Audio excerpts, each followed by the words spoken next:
पराली जलाते पकड़े जाने पर होगी कड़ी कार्रवाई। एसडीएम पहासू विकासखंड कार्यालय पर हुई बैठक। गांव प्रधानों और पंचायत सचिवों को निर्देश दिए। शिकारपुर तहसील क्षेत्र में अगर किसी भी व्यक्ति को खेतों में फसल के अवशेष पराली जलाते हुए पकड़ लिया गया तो उसके खिलाफ कड़ी कार्रवाई होगी। यह कार्रवाई हर राजनीतिक पार्टी या धर्म में विश्वास रखने वाले व्यक्ति के खिलाफ की जाएगी। इसलिए लोगों को पराली जलाने से दूर रहना होगा। पराली जलाने से मिट्टी में गर्मी स्थानांतरित होती है, मिट्टी की नमी और लाभकारी बैक्टीरिया खत्म हो जाते हैं, जिससे मिट्टी पर प्रतिकूल प्रभाव पड़ता है। धान की पराली जलाने से मिट्टी का तापमान 1 सेंटीमीटर मिट्टी तक 33.8 से 42.2 डिग्री सेल्सियस तक बढ़ जाता है। यह बात एसडीएम शिकारपुर दीपक कुमार पाल ने कही है।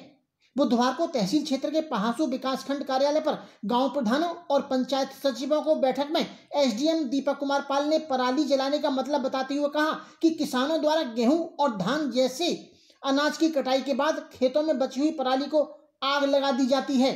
किसान अगली फसल के लिए खेतों को तैयार करने के लिए पराली जलाते हैं।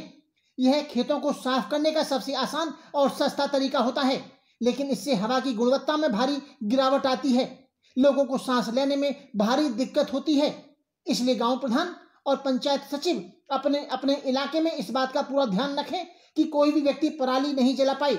उन्होंने चेतावनी दी कि अगर इस प्रकार की घटना पाई जाती है तो दोषी के खिलाफ कड़ी कार्रवाई की जाए।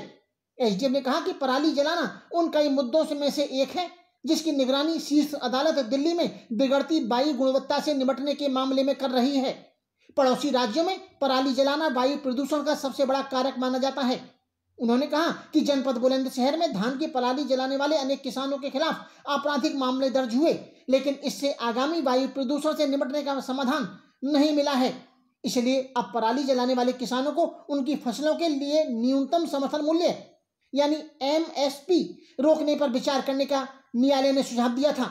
इसके अलावा पराली जलाने वाले किसानों को मिलने वाली कई सुविधाओं से भी हाथ धोना पड़ेगा।